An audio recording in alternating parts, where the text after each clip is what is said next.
कहानी की शुरुआत एक बड़े आधुनिक अस्पताल से होती है और फिर धीरे धीरे फोकस साइकेट्री विभाग की ओर चला जाता है। एक शांत ऑफिस में एक महिला साइकेट्रिस्ट अपने मरीज के सामने बैठी थी। डॉक्टर ने उससे उसके अजीब-ओ-गरीब लक्षण की पुष्टि करने को कहा कि वह हर जीवित प्राणी को पिग के रूप में देखता है। युवक ने बस चुपचाप सिर हिला दिया। हैरान होकर डॉक्टर आगे झुकी। उसकी आवाज में अविश्वास साफ झलक रहा था। उसने पूछा, क्या तुम मजाक कर रहे हो?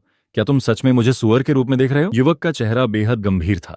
उसकी आंखों में हल्की सी चमक थी जब उसने इसकी पुष्टि की। फिर दृश्य बदलकर मरीज की दृष्टि से दिखाया गया, जहां डॉक्टर एक इंसान नहीं बल्कि एक चश्मा पहने मानव रूपी एंथ्रोपोमॉर्फिक सुअर के रूप में नजर आ रही थी। मन ही मन डॉक्टर ने उसकी शक्ल को गौर से देखते हुए पाया कि वह कितना हैंडसम है। भले ही उसने पेशेवर रवैया बनाए रखा। उसका रोग परखने के लिए उसने अपनी ब्लाउज के बटन खोलने शुरू किए और सुझाव दिया कि उन्हें उसके शारीरिक प्रतिक्रिया की जांच करनी चाहिए। यह अचानक हरकत देख युवक चौंक गया। उसकी आंखें फैल गईं और माथे पर पसीना आ गया। डॉक्टर थोड़ी और पास आ गई। उसकी शर्ट आधी खुली हुई थी और उसने मोहक स्वर में पूछा, अब तुम क्या देख रहे हो? मरीज के नजरिए से यह दृश्य डरावना था। उसका सिर अब भी सुअर का ही था, लेकिन उसके खुले सीने पर दो छोटे गुलाबी और लजाए हुए सुअर के सिर उग आए थे। डॉक्टर, जो उसकी विकृत दृष्टि से अनजान थी, मन ही मन सोच रही थी कि इतनी खूबसूरत महिला को कोई इंसान के अलावा और कुछ कैसे देख सकता है। हठात युवक खड़ा हो गया और सपाट स्वर में बोला, मैं दो सुअर देख रहा हूं। डॉक्टर का मोहक अंदाज टूट गया। उसने जल्दी से अपनी शर्ट बंद की और डरते हुए पीछे हट गई। अब वह पूरी तरह उस डिल्यूजन पर विश्वास करने लगी। खुद को संभालते हुए वह अपनी मेज पर बैठी और एक इंसानी रीढ़ की हड्डी का मॉडल उठा लिया। गंभीर स्वर में उसने बताया कि उसकी रीढ़ की हड्डी बुरी तरह से मुड़ी और विकृत हो चुकी है, जिसने उसके मस्तिष्क और ऑप्टिक नर्व्स को दबा दिया है। संभवतः यही उसके डिस्टॉर्टेड परसेप्शन का कारण है। युवक की आंखें आश्चर्य से फैल गईं। डॉक्टर ने गंभीरता से कहा कि इसका एक ही समाधान है, एक बेहद खतरनाक सर्जरी जिससे उसकी रीढ़ को सीधा किया जा सके। डॉक्टर ने चेतावनी दी कि अगर ऑपरेशन असफल रहा तो वह गर्दन से नीचे तक हमेशा के लिए पैरालाइज्ड हो सकता है। मरीज ने गंभीरता से सिर हिलाया, लेकिन फिर उसका चेहरा अचानक बदल गया। उसकी आंखें लाल चमकने लगीं और उसने अचानक रीढ़ की हड्डी का मॉडल पकड़कर कहा, मुझे मेरी रीढ़ की हड्डी वापस दो। डॉक्टर हैरान रह गई। उसे एहसास हुआ कि वह सच में मान रहा है कि यह मॉडल उसी की रीढ़ है। मन ही मन उसने अफसोस किया, इतना हैंडसम आदमी और इतना गहरे भ्रम में डूबा हुआ। बाद में उस युवक का नाम इचवान बताया गया। वह एक भीड़ भरी बस में बैठा था, अपने हाथ में एक मेडिकल रिपोर्ट पकड़े हुए जिसमें लिखा था, गंभीर मानसिक बीमारी का निदान। उसकी नजर से बस के सभी यात्री इंसान नहीं बल्कि मानव रूपी एंथ्रोपोमॉर्फिक सुअर थे। वह सोच रहा था कि उसने हमेशा से दुनिया को इसी तरह देखा है, शायद इसलिए कि उसके माता पिता सुअर काटने का काम करते थे। डेटिंग न कर पाने के अलावा इस बीमारी ने उसके सामान्य जीवन को ज्यादा बाधित नहीं किया था। लेकिन आज अलग था। आज उसका प्रोफेशन अवेकनिंग सेरेमनी का दिन था और वह चाहता था कि तब तक उसकी बीमारी का इलाज हो जाए। जब वह ग्रैंड चिंग एकेडमी पहुंचा तो वहां भारी भीड़ थी।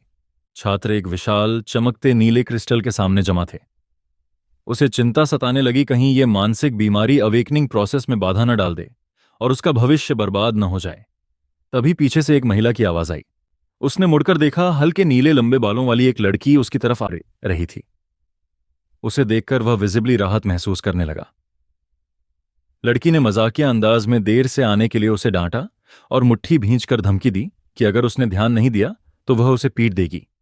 इचवान की आंखों में यह प्यारी सी लड़की भी एक नीले रंग के लक्षणों वाली सुअर लोग जैसी दिख रही थी, जो अपने छोटे छोटे मुक्के हिला रही थी।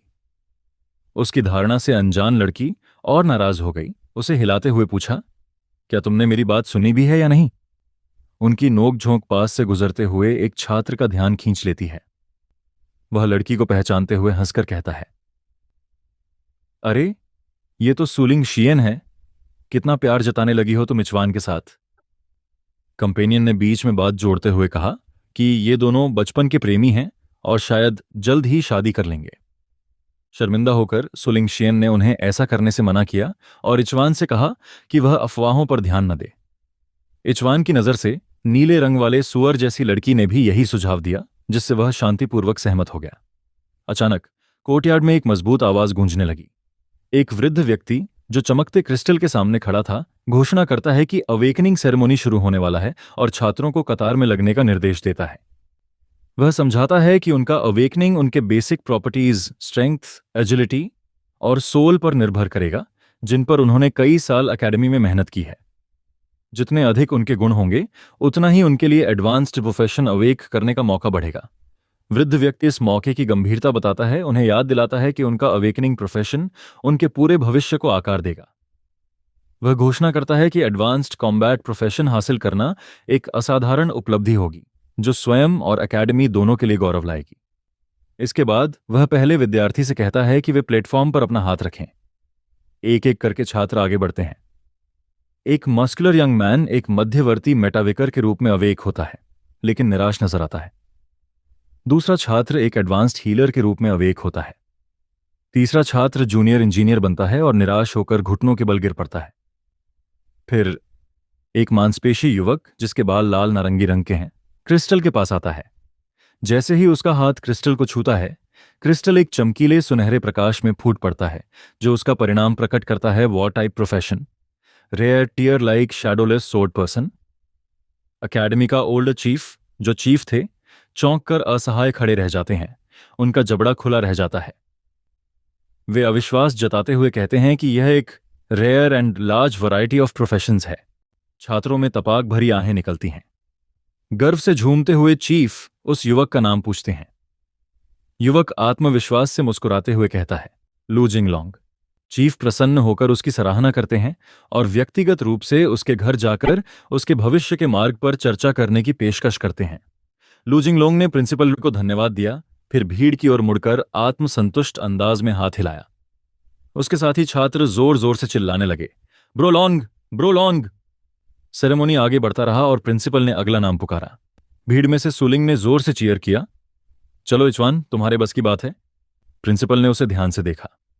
वह लड़का अजीब जरूर था, लेकिन उसके स्टैट्स अविश्वसनीय रूप से हाई थे, औसत से 10 गुना अधिक।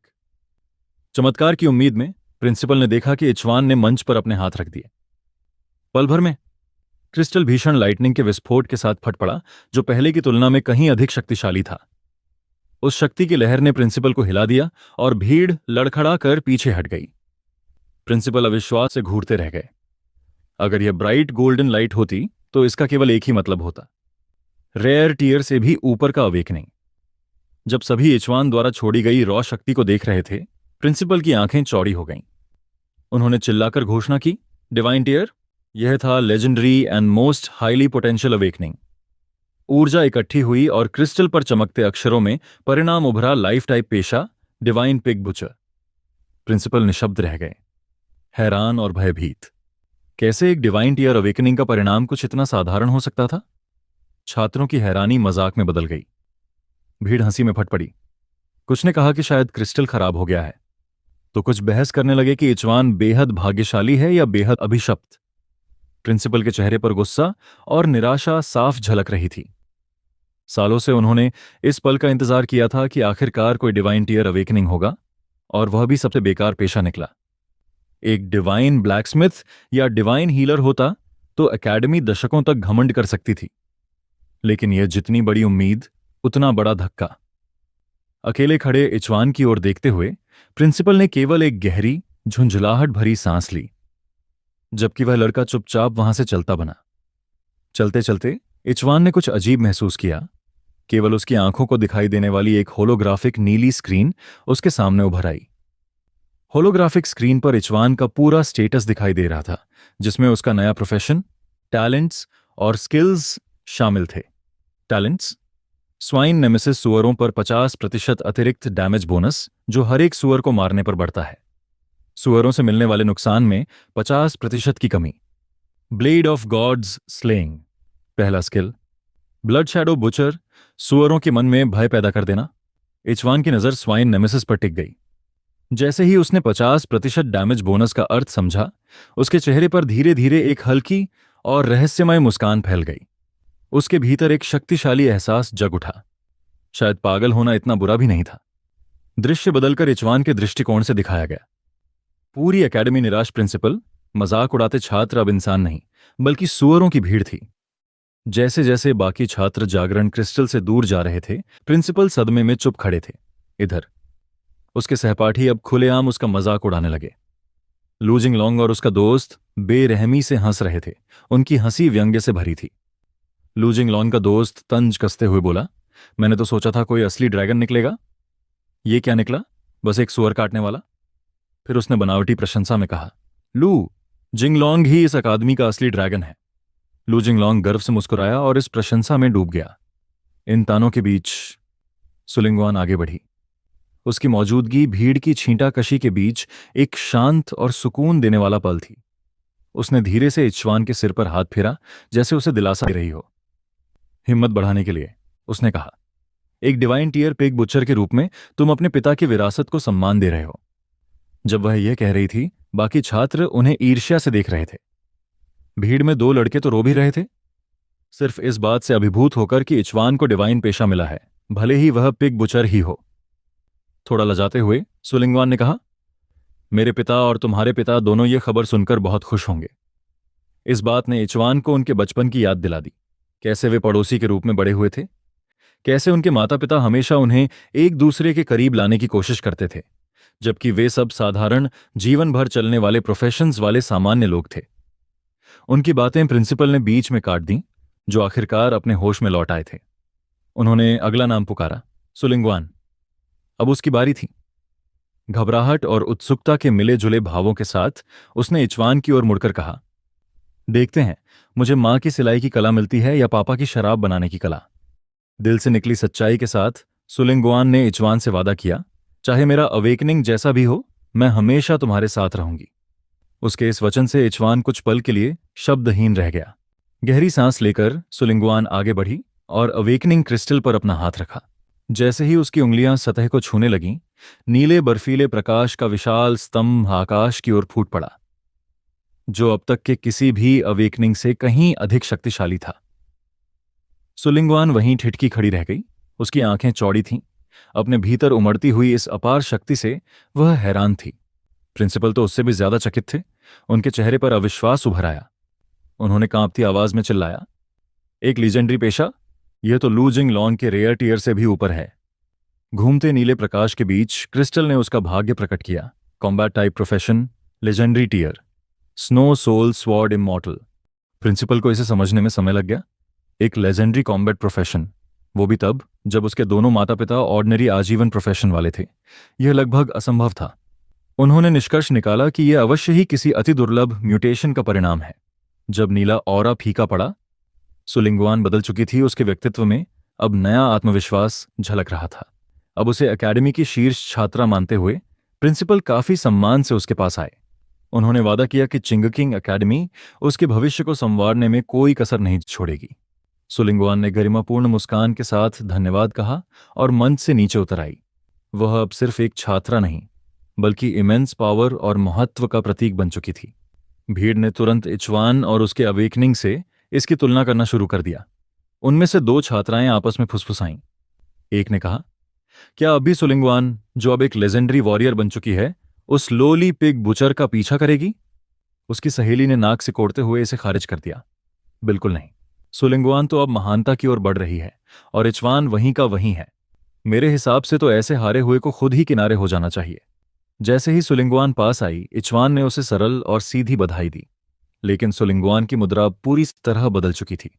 उसने बाहें सीने पर बांधकर ठंडी और तीखी आवाज में उसका नाम पुकारा, इचवान।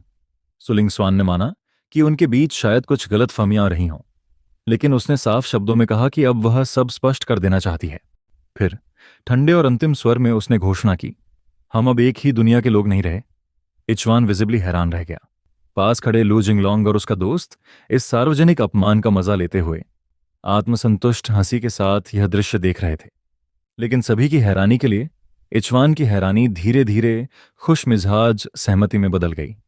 उसे लगा शायद वह हिम्मत दिखाने का नाटक कर रहा है, इसलिए सुलिंगवान ने तिरस्कार भरे लहजे में बात जारी रखी। उसने कहा कि वह समझती है यह समय उसके लिए कितना कठिन होगा और उसे दिखावा करने की जरूरत नहीं है। फिर ठंडी सटीकता के साथ उसने जोड़ा, एक साधारण पिग बुचर होकर तुम कभी कोई बड़ा काम नहीं कर पाओगे। यह सुनकर इचवान का चेहरा गंभीर हो गया। उसने चेतावनी दी, मुझे मेरे जवाब के लिए दोष मत देना। दृश्य उसके दृष्टिकोण में बदल गया। जहां कभी गर्वीली और सुंदर दिखने वाली सुलिंगवान अब उसे एक घमंडी सुअर चेहरे वाली लड़की की तरह दिख रही थी। जब उसने कहा कि भविष्य में वे एक दूसरे से दूरी बनाए रखें, तो इचवान ने केवल राहत भरी मुस्कान दी। अंदर से वह खुश था कि आखिरकार वह सुअर का सिर उसकी जिंदगी से दूर हो गया है। बिना कुछ और कहे वह मुड़ा और सहजता से बोला, तो मैं चलता हूं। सुलिंग स्वान वहीं जमी रह गई, पूरी तरह हैरान परेशान। उसकी उलझन देख लू जिंगलोंग एक आत्मसंतुष्ट मुस्कान के साथ आगे बढ़ा। वह बोला कि वह इचवान को एक सबक सिखा सकता है और उसे हकीकत स्वीकारने पर मजबूर कर देगा। सुलिंग स्वान चुप रही। उसका चेहरा थोड़ी बेचैनी दिखा रहा था, लेकिन लू जिंगलोंग ने इसे अनुमति समझ लिया। उसके चेहरे पर और भी क्रूरता आ गई। बिना रुके उसने दूर जाते इचवान को ललकारा, ओए पिग बुचर, इधर वापस आ। इचवान बिना रुके चलता रहा, बिल्कुल अनसुना कर दिया। बेशर्मी से की गई इस अनदेखी पर लू जिंगलॉन गुस्से में फट पड़ा। वह झपटकर आगे बढ़ा और इचवान का हाथ पकड़ लिया। बहरा हो गया है क्या? वह गरजा। आखिरकार इचवान रुक गया। वह धीरे धीरे मुड़ा। उसकी आंखें खतरनाक लाल रोशनी में चमक रही थीं। क्या चाहिए? उसने शांत लेकिन डरावनी आवाज में पूछा। पल भर में इचवान से एक गहरी, घुटन भरी डार्क ऑरा फूट पड़ी, जिसने लू जिंगलॉन्ग को चारों ओर से घेर लिया। अहंकारी साधक जम गया। उसका शरीर आदिम भय में जकड़ गया। भीड़ यह नहीं देख पा रही थी, लेकिन उसके मन के भीतर लू जिंगलॉन्ग अब कोई ताकतवर साधक नहीं था, बल्कि एक डरा हुआ सुअर जिसे कसाई के चबूतरे पर बांध दिया गया था। उसके ऊपर जलती हुई आंखों के साथ एक विशाल क्लीवर, कसाई का चाकू, ऊंचा उठा हुआ था। दुस्वप्न टूटा और हकीकत में लू जिंगलॉन्ग जमीन पर गिर पड़ा, पसीने से तरबतर, चेहरा मृतक जैसा पीला। भीड़ ठहाकों में फट पड़ी, यह सोचकर कि वह ठोकर खाकर गिर गया है। उसका दोस्त घबराकर दौड़ा आया और पूछा कि हुआ क्या, लेकिन लू जिंगलॉन्ग बस दहशत में हाँफ ही पाया। अपमान और गुस्से से तिलमिलाकर लू जिंगलॉन्ग उठ खड़ा हुआ और गुर्राते हुए पूरी ताकत से इचवान के चेहरे पर मुक्का फेंका। पर इचवान ने अमानवीय गति से हरकत की। उसका मुट्ठी क्रिम्सन ऑरा से लिपटी लू जिंगलॉन्ग की मुट्ठी से टकराई। टक्कर बेहद भीषण थी। लू जिंगलॉन्ग चीखते हुए पीछे हट गया।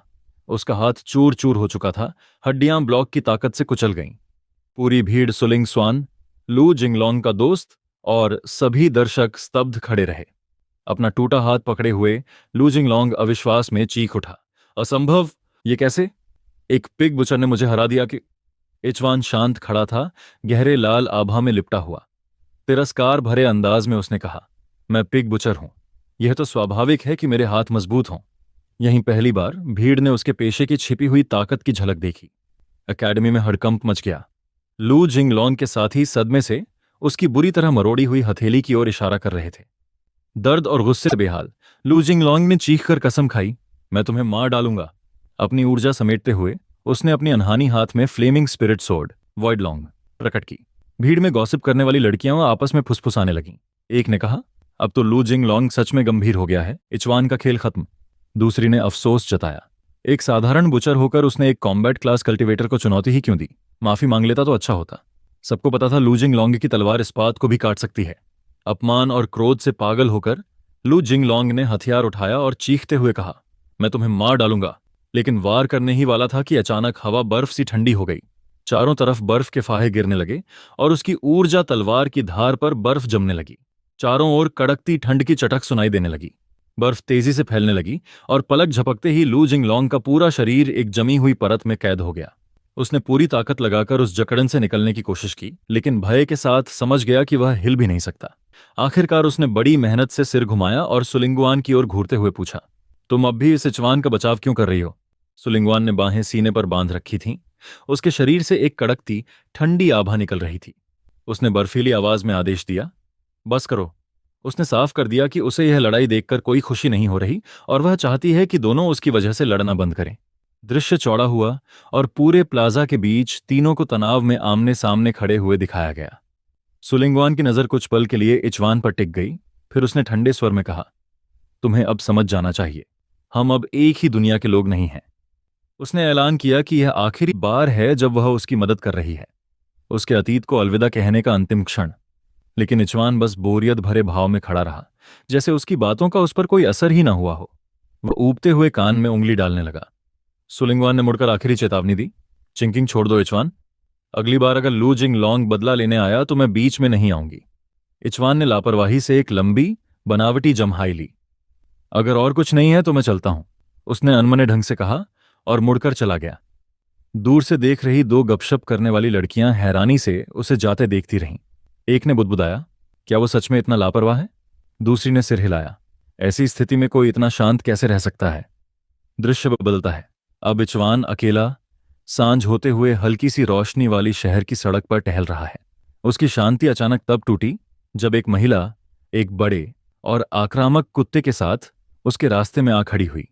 जानवर भौंकते हुए उसका रास्ता रोक लेता है। एक पल के लिए इचवान की आंखों में हल्की लाल चमक झिलमिलाई और उसकी वास्तविकता की धारणा बदल गई। महिला अब उसे एक विशालकाय पिग ह्यूमन हाइब्रिड नजर आ रही थी और उसका कुत्ता एक भयानक गुर्राता जंगली सुअर बन चुका था। वास्तविकता में लौटते ही कुत्ता झपट पड़ा और उसके पैंट के किनारे दांत गड़ा दिए। इचवान बेपरवाह स्वर में बोला, क्या आप अपना सुअर हटा सकती हैं? फिर खुद को सुधारते हुए कहा, मेरा मतलब है कुत्ता, ये मेरा रास्ता रोक रहा है। उसकी जुबान फिसलने से महिला तमतमा उठी। इचवान की विकृत धारणा में वह सुअर चेहरा वाली महिला अपना थूथन उसके बिल्कुल पास ले आई और चीखने लगी, क्या यह सड़क तेरे बाप की है? तेरे अंदर जरा भी तहजीब नहीं है क्या? लेकिन इचवान गुस्सा करने के बजाय एक अजीब सी शांति में डूब गया। उसने गहरी सांस ली। यह उसकी नई ताकतों को परखने का बिल्कुल सही मौका था। बिना किसी हिचकिचाहट के इचवान ने जोरदार किक मारी। उसका पैर हल्की नीली ऊर्जा से चमक उठा। वार सीधा कुत्ते पर पड़ा घातक सटीकता के साथ और वह तुरंत मर गया। कुत्ते की मालकिन भय से चीख पड़ी जबकि जानवर की आत्मा ऊपर की ओर तैर गई। वह घुटनों के बल गिर गई, रोते हुए उसे मेरा बेटा कहकर विलाप करने लगी। उसी वक्त इचवान की आंखों के सामने एक नीली सिस्टम नोटिफिकेशन उभरी, एक्स्ट्रा डैमेज +1%। इचवान की आंखें संतोष से चौड़ी हो गईं। उसका सिद्धांत सही था। उसकी स्वयं नेमेसिस क्षमता हर उस प्राणी पर काम करती थी जिसे वह सुअर के रूप में देखता था। महिला अब पूरी तरह गुस्से में बेकाबू उस पर झपटी और चिल्लाने लगी, तू हत्यारा है, मैं तुझसे जान की बाजी लगाकर लड़ूंगी। लेकिन इचवान असहज करने वाली शांति में खड़ा रहा। उसने सपाट स्वर में कहा, मैं साइकोपैथ हूं और सबूत चाहिए तो देख लो। उसने अपनी जेब से एक मेडिकल डायग्नोसिस रिपोर्ट निकाली जिस पर बड़ा सा लिखा था साइको। उसकी ठंडी निगाहों में देखते हुए उसने पूछा, और कुछ? नहीं तो मैं जा रहा हूं। महिला का गुस्सा डर में बदल गया। उसे समझ आ गया कि वह सच में एक ऐसे पागल इंसान से पाला पड़ा है जो उसके कुत्ते की तरह ही उसे भी मार डाल सकता है। कांपते हुए उसने बनावटी मुस्कान दी, कुछ नहीं, अच्छा दिन गुजरे, वह हकलाते हुए बोली और किनारे हट गई। दृश्य बदलता है इचवान के घर में, जहां उसके माता पिता ने उसे गर्मजोशी से स्वागत किया। उसके मांसल पिता ये की जोर से हंसते हुए बोले, तो सच में तू पिग बुचर बन गया? उसकी मां पास खड़ी हल्की मुस्कान दे रही थी। इचवान ने सिर हिलाकर हाँ कहा। ये की खुशी में दहाड़ते हुए बेटे को भालू जैसी झप्पी में दबोच लेते हैं। और बदमाश, ईमानदारी से सुअर काटना लड़ाई झगड़ों से कहीं बेहतर है। कल मैं तुझे कसाई खाने ले चलूंगा। उस रात जब इचवान अपने सुअर थीम वाले वंसी पहनकर गहरी नींद में था, घर के बाहर एक साया धीरे धीरे प्रकट हुआ। रात का सन्नाटा। घर के बाहर एक चेहरे पर पट्टियां लपेटे हुए घुसपैठियां जिसकी एक आंख नीली रोशनी से चमक रही थी, इचवान के माता पिता के बेडरूम की खिड़की में झांक रहा था। वह बड़बड़ाया, घोस्ट क्राई का बेटा और बस एक साधारण पिग बुचर? फिर धीमे से, जैसे खुद से सवाल कर रहा हो, बताओ तो यीकी, क्या वह सचमुच तुम्हारा खून है? अंधेरे में यीकी की आंखें अचानक खुल गईं। उसकी पहले वाली हंसमुख छवि गायब हो चुकी थी। अब उसकी निगाहें ठंडी और खतरनाक थीं। वह धीमे लेकिन बेहद गंभीर स्वर में बोला, मेरे परिवार को फिर परेशान किया तो अगली बार मैं अच्छा नहीं बनूंगा। पट्टीबंद चेहरे वाले आदमी ने हल्की हंसी छोड़ी। गुस्से की जरूरत नहीं। अगर वह लड़का बस एक कसाई है तो ऑर्गेनाइजेशन को उसमें कोई दिलचस्पी नहीं। इतना कहकर वह रात के अंधेरे में गायब हो गया। अगली सुबह यीकी अपने बेटे को लेकर पारिवारिक कसाई खाने में पहुंचा। वह एक विशाल गुफानुमा हॉल था जहां मोटे मोटे सुअरों के शव लोहे के हुकों से लटके हुए थे। काले एप्रन में तैयार इचवान सीरियस पॉस्चर में अपने पिता के पीछे पीछे चल रहा था। यीकी रुका और बोला, एक अच्छा कसाई चाहता है, एक अच्छी धार वाली तलवार। उसने एक बंद लोहे के केस के सामने इशारा किया जिसके भीतर 3 विशाल क्लीवर रखे थे। एक चुनो। इचवान का हाथ बीच वाले चाकू की ओर बढ़ा। जैसे ही उसकी उंगलियां मूठ पर बंद हुईं, उसकी आंखों के सामने एक नीली सिस्टम नोटिफिकेशन चमकी, pig slaying knife selected, talent god slaying edge activated, प्रति सुअर वध पर +0.1 एट्रीब्यूट पॉइंट। बेटे को हथियार देकर यीकी ने पाठ शुरू किया। पहले कमजोर जगह पहचानो, उसने कहा जैसे ही एक शव को हुक से उठाकर उनके सामने टांगा गया। इचवान की दृष्टि में वह मृत सुअर अब एक भयानक गुर्राता हुआ जंगली सुअर बन चुका था। कमजोर जगह पर निशाना साधो, एक ही वार में खत्म करो। यीकी पीछे हट गया। इचवान ने चाकू कसकर पकड़ा और फिर पूरी ताकत से वार किया। 3 सेकंड बाद शव ने पूरी तरह हिलना बंद कर दिया। सिस्टम नोटिफिकेशन फिर प्रकट हुआ। पिग स्लेइंग गॉड इचवान ने सफलतापूर्वक एक मोटे सुअर का कत्ल कर दिया। +1% experience, damage against pig tribe +1%, +0.1 free attribute point. ये की जोर से हंसा और बेटे को सराहना दी। बुरा नहीं था। फिर हल्की निराशा के साथ बोला, लेकिन वार में सटीकता की कमी थी। एक ही बार में उसे मारना चाहिए था। यीकी ने इचवान को याद दिलाया, मैं आर्टिलरी पर वार करो। अगर ब्लेड तेज और बेरहम हुआ तो सुअर के पास चीखने का भी समय नहीं होगा। इचवान ने सिर हिलाकर अपनी समझ जताई, लेकिन उसके चेहरे पर भाव लगभग न के बराबर थे। बेटे के उत्साह की कमी को भांपते हुए यीकी ने उसे हिम्मत दिलाई। उसने माना कि बार बार वध करना उबाऊ लग सकता है, लेकिन यही काम उनके घर का चूल्हा जलाता है। यीकी कुछ और कहने ही वाला था कि इचवान ने हाथ के इशारे से उसे रोका। सुअरों के झुंड की ओर इशारा करते हुए पूछा, क्या मैं बाकी सबको भी काट सकता हूं? बेटे की यह पहल देखकर यीकी चौड़ी मुस्कान के साथ बोला, हाँ बिल्कुल, यहां तक कि अंकल ली और अंकल टीआर के सुअर भी तुम ही काट लो। यहीं से शुरू हुआ इचवान का सफर कसाई खाने का एक माहिर कसाई बनने का। वह बिना रुके यह प्रक्रिया दोहराने लगा, हर वध के साथ अपनी तकनीक और तेज कर रहा था। शुरुआत में वह अपनी स्किल्स और कई वारों पर निर्भर था, लेकिन जैसे जैसे उसकी महारत बढ़ी, वह केवल 3 साफ सुथरे वार में जान ले सकता था। कभी कभी सिर्फ अपने मुख्य हाथ से एक सटीक प्रहार ही काफी होता, जिससे सुअर बिना चीखे ढेर हो जाता, बिल्कुल अपने पिता की तरह। समय के साथ उसकी बचरिंग स्किल्स अद्भुत रूप से निखर गई। अब उसे किसी क्षमता का सहारा नहीं चाहिए था, और वारों की गिनती घटकर और भी कम हो गई। हर वध के साथ सिस्टम नोटिफिकेशन प्रकट होता, पिग स्लेइंग गॉड इचवान ने सफलतापूर्वक एक मोटे सुअर का कत्ल कर दिया। +1% experience, damage against pig tribe +1%, +0.1 free attribute point. दिन के अंत तक उसने कुल 49 सुअरों का वध किया। अब उसका डैमेज बोनस पिग ट्राइब के खिलाफ 100% हो चुका था, और उसके 3 कोर एट्रीब्यूट्स 10 से बढ़कर 14.9 पर पहुंच गए थे। अगर उसके हाथ थकान से कांप नहीं रहे होते तो वह खुशी खुशी और जारी रखता। बाकी मजदूर हैरत से उसे देख रहे थे। इतनी तेजी से उसने यह हुनर सीख लिया कि कोई यकीन नहीं कर पा रहा था। कुछ तो यहां तक पूछ बैठे, क्या वह सच में यीकी का बेटा है? आखिरकार उसने एक दिन में वह कर दिखाया जो उन्हें पूरा करने में पूरा हफ्ता लगता था। लेकिन यीकी गर्व से चमकते चेहरे के साथ उनकी हैरानी को नकारते हुए बोला, इतना चौंको मत, मेरा बेटा गॉड-टियर बुचर है। अगर इचवान का पेशा सिर्फ सुअर वध तक सीमित न होता तो यीकी को सचमुच विश्वास था कि उसका बेटा ऐसा भयावह कसाई बन सकता है जिसके नाम से पूरी दुनिया कांप उठे। उधर इचवान अपने हाथ में पकड़ी कसाई की छुरी को ध्यान से देख रहा था। उसके भीतर एक अजीब सी भावना जागी। वह समझ नहीं पा रहा था क्यों, लेकिन सुअरों को मारना उसे अजीब तरह से सुकून और संतोष देता था, जैसे वह इसे बिना थके हमेशा करता रह सकता हो। अगले दिन इचवान ने अपना बैग पैक किया और घर से निकल पड़ा। बैग में उसके साथ थे उसकी पुरानी जानी पहचानी कसाई की छुरी, कुछ खाने पीने का सामान, पानी। अब कसाई खाने के भीतर सुअर मारना सुरक्षित था, लेकिन उसकी स्पीड और मास्टरी बहुत कम थी। इस दुनिया में अनगिनत नस्लें और मॉन्स्टर्स मौजूद थे। मानवता ने अब खुद को नेशनल सीमाओं में नहीं बांधा था, बल्कि सब ह्यूमन फेडरेशन के तहत एकजुट हो चुके थे, जो 9 स्पेशल जोन्स में बांटा हुआ था। चिचिंग, जहां इचवान रहता था, विशेष जोन 5 के किनारे पर स्थित था। ह्यूमन टेरिटरी की सुरक्षा छोड़ने का मतलब था ऐसी खतरनाक नस्लों का सामना करना जिनमें से कई इंसानों को भोजन समझती थीं, लेकिन जिनके पास कॉम्बैट प्रोफेशन होता था उनके लिए बाहरी दुनिया ही सबसे अच्छा ट्रेनिंग प्लेस थी। जिंदगी भर बंद जगह में रहकर कोई भी टॉप टियर पावर हाउस नहीं बन सकता था।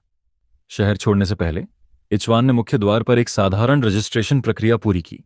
गेट पर तैनात गार्ड ने उसे चेतावनी दी, एक लाइफ स्किल टाइप प्रोफेशनल के रूप में तुम्हें केवल शहर से 1 किलोमीटर के दायरे में ही काम करने की अनुमति है। इचवान ने आज्ञा पालन में सिर हिलाया और फिर मुड़कर शहर के बाहर निकल गया। शहर की तुलना में बाहरी दुनिया एकदम अलग थी, जंगली और सूनी, जहां घना बेकाबू घास मैदान में दूर तलक फैला हुआ था। जितना वह आगे बढ़ता गया, आसपास की आवाजें कम होती चली गईं, जब तक कि उसके कानों में बस हवा की सीटी जैसी आवाज रह गई। एक घनी नीची झाड़ियों के झुरमुट में प्रवेश करते ही इचवान सतर्क हो गया। उसे धुंधला सा एहसास हुआ, जैसे कोई या कुछ उसे छुपकर देख रहा हो। झाड़ियों से एक काली परछाई छलांग लगाकर बाहर आई। वह लगभग 1 मीटर ऊंचा, बिल्कुल हरा, मानव जैसा जीव था, जिसके हाथ में एक छोटा सा चाकू था। वह गॉब्लिन चीखते हुए उनकी ओर झपटा, लेकिन उसे देखते ही इचवान ने तुरंत अपनी स्किल एक्टिव कर दी, बचर्स ब्लड शैडो। अचानक फूटा हुआ उसका जानलेवा इरादा गॉब्लिन को डर से 1 सेकंड के लिए जड़ कर गया। मौके का फायदा उठाते हुए इचवान तेजी से आगे बढ़ा और अपनी धारदार तलवार नीचे की ओर झुला दी। गॉब्लिन के पास प्रतिक्रिया देने का समय भी नहीं था। वह साफ दो टुकड़ों में बंट गया। पिग ट्राइब नेमेसिस की वजह से मिलने वाले 100% बोनस डैमेज के कारण गॉब्लिन को मारना उसके लिए बेहद आसान था। तभी सिस्टम नोटिफिकेशन सामने आया। कसाई इचवान ने कसाई की छुरी से एक विशेष सुअर को मार गिराया। 5% अनुभव प्राप्त हुआ। पिग ट्राइब नेमेसिस बोनस 1% बढ़ा। अतिरिक्त 0.1 फ्री एट्रीब्यूट पॉइंट मिला। इचवान समझ गया कि जितने ताकतवर सुअर जैसे जीव वह मारेगा, उसे उतना ही बेहतर इनाम मिलेगा। साधारण सुअर को मारने पर सिर्फ 1% अनुभव मिलता था, लेकिन इस गॉब्लिन से उसे पूरे 5% मिले। समय लगभग बराबर लगा, लेकिन इनाम कहीं ज्यादा था। तभी उसे अपने मास्टर की चेतावनी याद आई। गॉब्लिन चालाक, आक्रामक और बहुत एकजुट होते हैं। अगर तुम्हें सामने एक गॉब्लिन दिखे तो समझ लो वह ध्यान भटकाने के लिए है। असली खतरा पीछे से आता है। यकीनन कुछ ही पल में झाड़ियों से कई गॉब्लिन धीरे धीरे निकलकर सामने आए। उनकी आंखों में जलती हुई नफरत थी। लेकिन इचवान को दुश्मन नहीं दिखे, उसे दिखे अनुभव के बड़े बड़े बोरे। चेहरे पर खतरनाक मुस्कान लिए उसने गरज कर कहा, आओ तुम बदसूरत छोटे सुअरों। सारे गॉब्लिन एक साथ उसकी ओर दौड़े। इचवान तनिक भी नहीं डरा। उसने कसाई की धारदार छुरी को कसकर पकड़ा और गॉब्लिनों के बीच कूद गया, बेरहम कत्लेआम मचाते हुए। इस दुनिया में गॉब्लिन फूड चेन के सबसे निचले पायदान पर थे। अगर उनकी तेज रिप्रोडक्शन क्षमता न होती तो वे बहुत पहले मिट चुके होते। एक और तेज वार के साथ सबसे नजदीकी गॉब्लिन बेआवाज जमीन पर गिर पड़ा बेजान, इससे पहले कि उसका शरीर जमीन को छू पाता।